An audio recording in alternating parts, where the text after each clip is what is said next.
So it's a talk about intrinsic Cramér-Rao bounds on Lie groups. So when you try to infer a parameter theta that parameterize a family of probability distributions, for instance, parametric densities, f of x parameterized by theta.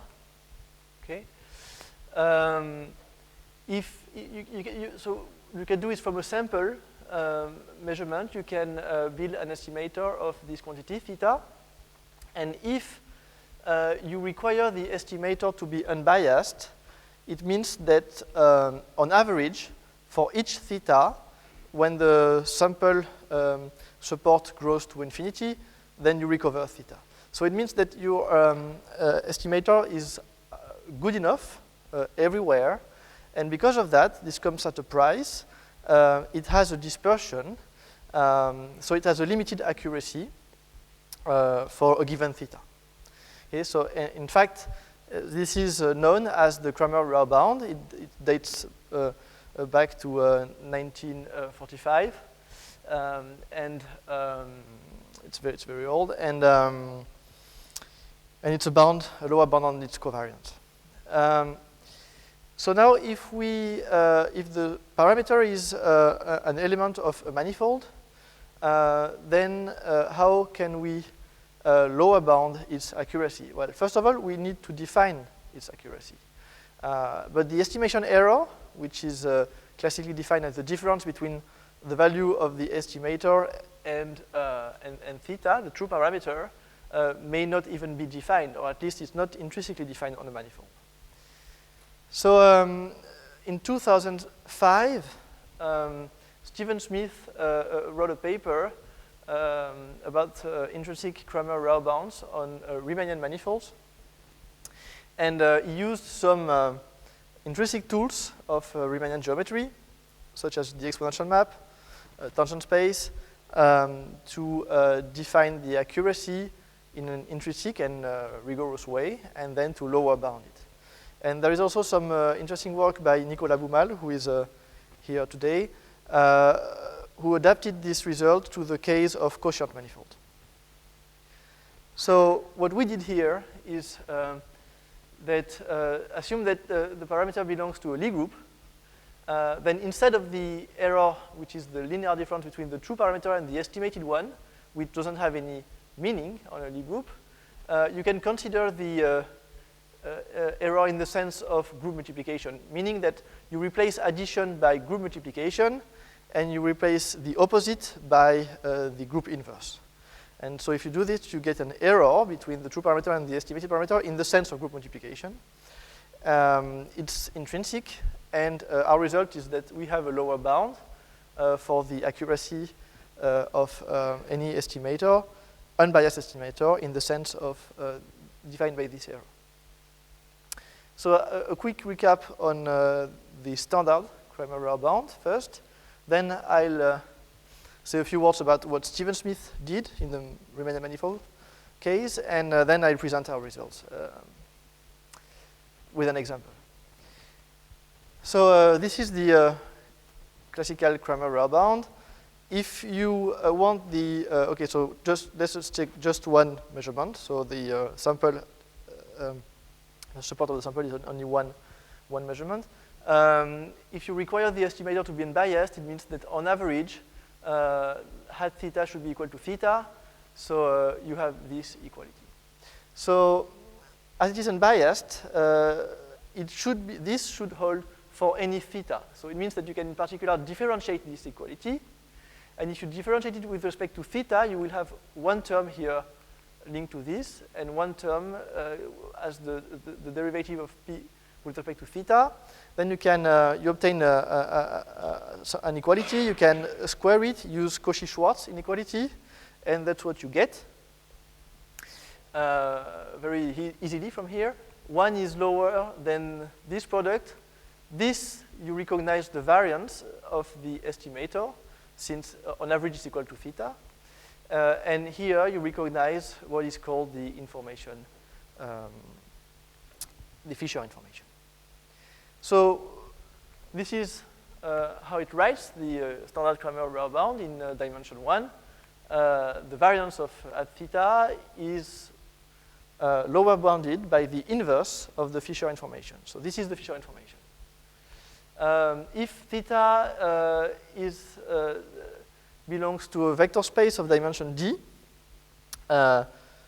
then you can derive a similar result with a similar calculation, but then the Fisher information becomes a matrix, and variance is replaced with the covariance matrix, and the inequality is in the sense of lower order on positive semi-definite matrices. So now we can ask the question of lower bounding an estimator when the parameter belongs to a Riemann manifold. So when does this happen? It happens in applications. So I took this cartoon from a presentation by Stephen Smith. For instance, in signal processing, the parameter can be a direction, in which case you run a sphere. It can be a subspace. For instance, if all the data lie in a low-dimensional subspace, but because of noise, then it goes out of the subspace, and you may want to estimate the subspace which underlies all the original data, for instance. Also, the covariance matrices, they belong to the set of positive semi-definite matrices, which is a cone, and there is a Riemannian geometry on this cone, which is called the natural Riemannian geometry, and you can wonder if you view this space of covariance matrices as a cone and as a Riemannian manifold. Well, you know that. What can you say about the usual, for instance, sample covariance matrix estimator in the sense of this geometry? So if you confront it, for instance, with the subspace example, then it means that even for defining unbiasedness, you need to have a notion of average between subspaces. Okay, so on the manifold, the Grassmann manifold of fixed dimensional subspaces. So you need a notion of average. So how do you do that? Well, you assume that the distribution of the estimator is sufficiently peaked so that you don't have cut-locus problems. And then locally, you can, on a Riemannian manifold, you can map with the exponential map, namely the logarithm map here, map any point of the manifold to the tangent space at the true parameter. So for each measurement or set of measurements, for each estimation, you get a point in this tangent space, which is a vector space, and then you can define an average of a mean. And unbiased means that, on average, when projected onto that tangent space, your estimator is equal to theta. And then, in the same way, you can define its covariance matrix using this vector space, and you can derive a lower bound on this covariance matrix. So now I'm going to show you what we did, and I'm going to take a simple example throughout the rest of the talk. So this is the simple example is SO3. So it's a prototype for Lie groups. It's so the Lie group of SO3 is a set of rotation matrices. A rotation is a 3x3 square matrix, which is such that its inverse is equal to its transpose.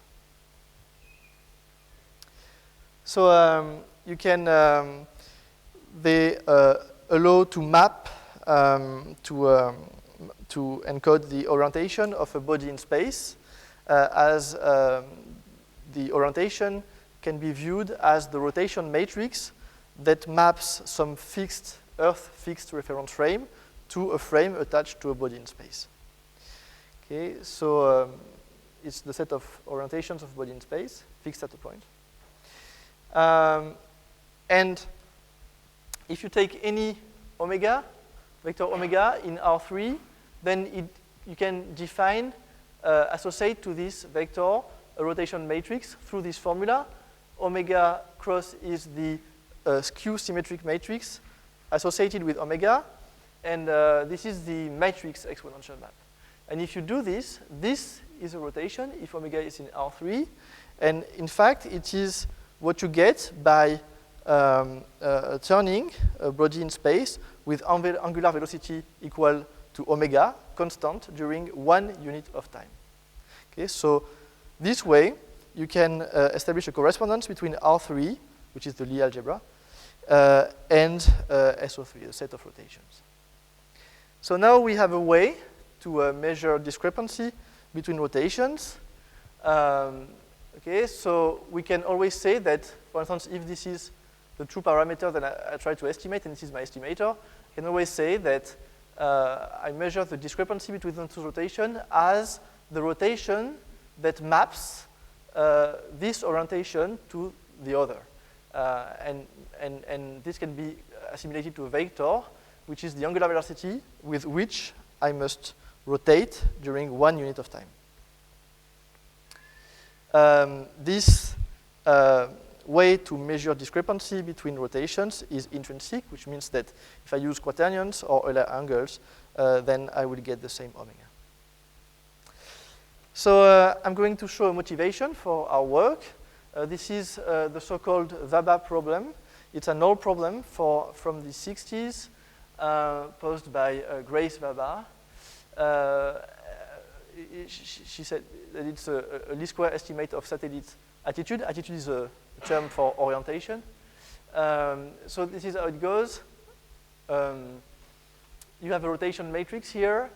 Xj is some non-vector, and you measure the image of this vector by the rotation, and your measurement is corrupted with noise. Okay, so it's corrupted with isotopic Gaussian noise. So this problem finds applications in aeronautics.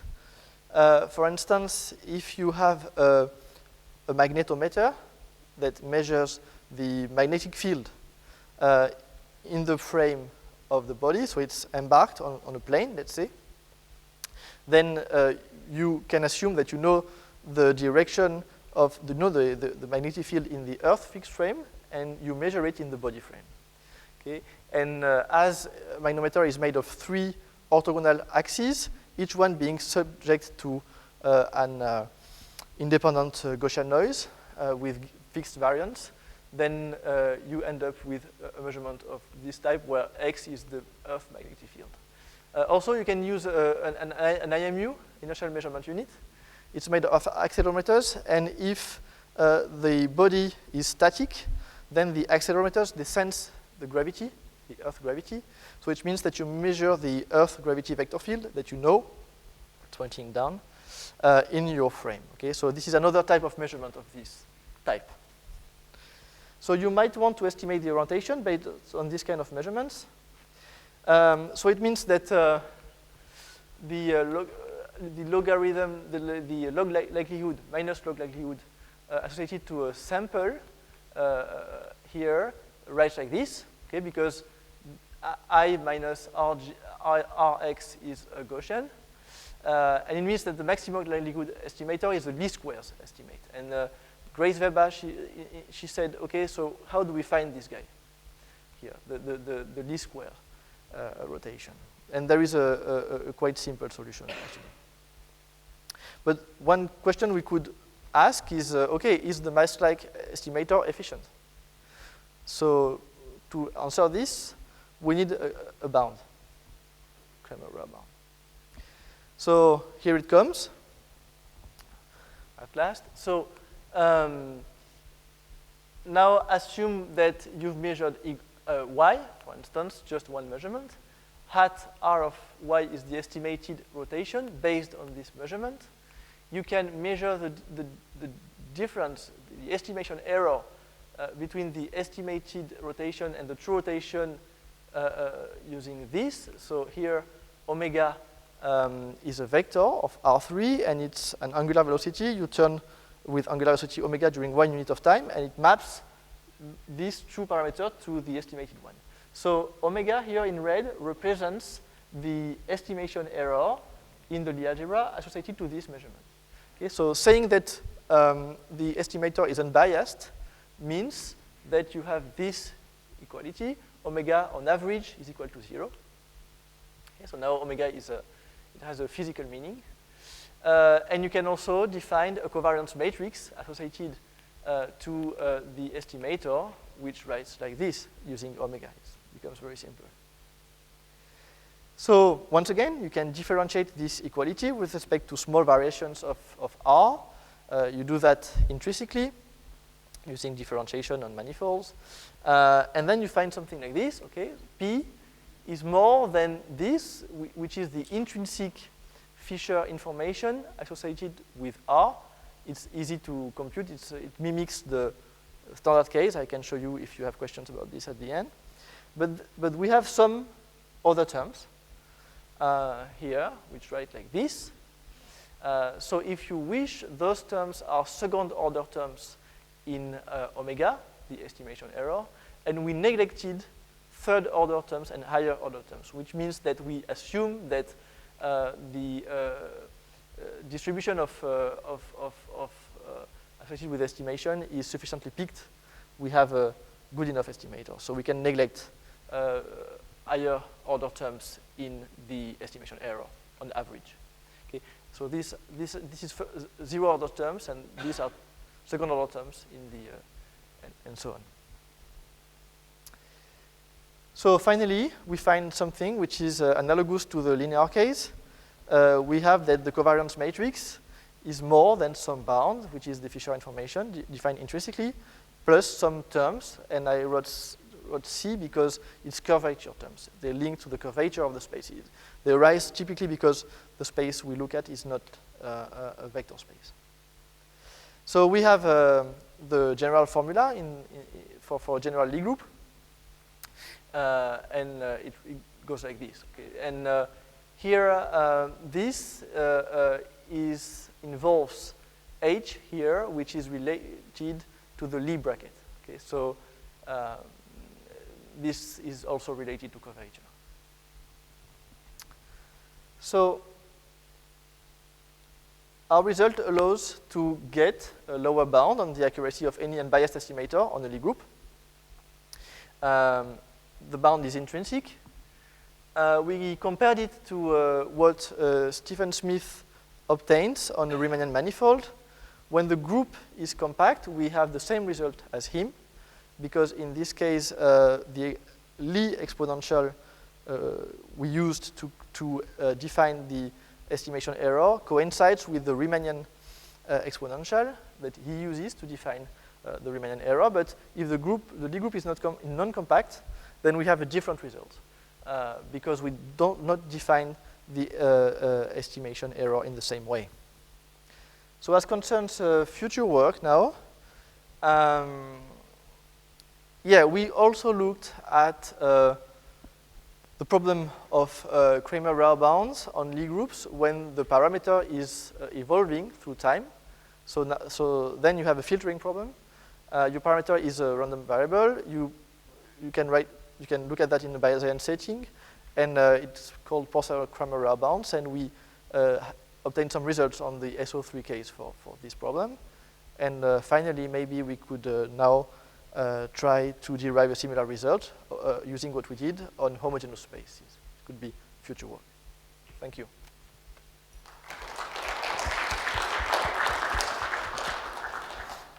Okay, thank you very much. Some questions?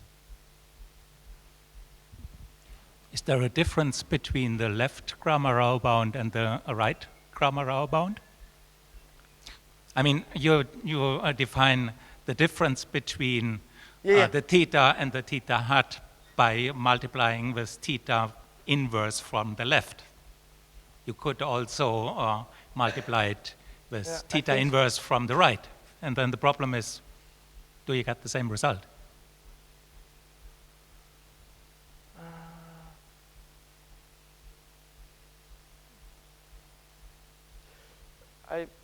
I'm not sure,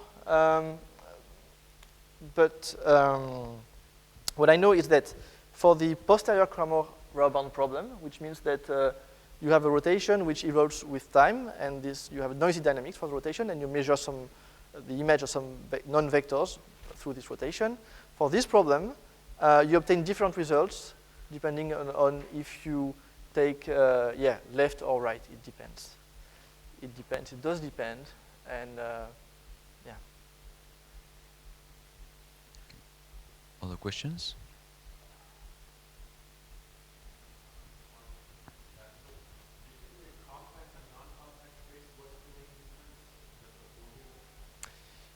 Yeah, the formula is the same for both. The same for both. But Smith, he defines the estimation error as the logarithm of the of hat theta in the tangent plane at theta. And he used the Riemannian matrix to do this. Okay, so that's how he defines it, and then he lower bounds the covariance matrix associated to this. And he gets another formula, and in the compact case, the logarithm associated to the Riemannian metric defined by the left invariant metric, for instance, coincides with the Lie logarithm. So we get the same result. And in fact, he gets some result involving the Riemannian curvature. And for compact Lie groups, you recognize here something which is very related to Riemannian curvature. But for non-compact Lie group, our definition is different from his. Because the Lie exponential doesn't, the one parameter subgroups, they are not geodesics for the left invariant metric. But you have the left invariant metric, the one is the right invariant. Well, I don't know. So, I think you pick the one which is consistent with the way we define the estimation error, on the right or on the left. The other question is, have we related this to the curvature? Yeah, we did. Only for the compact case, where the formula for the Riemannian curvature tensor is very simple in terms of Lie bracket, something which looks a lot like this. And in this case, we related both. But for non-compact Lie groups, it's more complicated, so we didn't. And anyway, I'm not sure. Yeah, the relation is. But there are formulas for the non-compact case for the curvature. I don't know. I don't know. Okay. Other questions?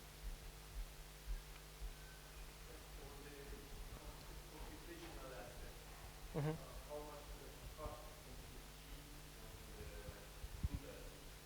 In particular for the case of high dimensional parameter model. I think it's the same as in the vector space case. So this is how you compute J. It's the formula up there. So in fact, it's quite similar to the usual vector space case. Do you think that you can consider the noisy case in your for your observation? If you consider some noisy observation, you can or not? But this is what we do. You mean here? Yes, right.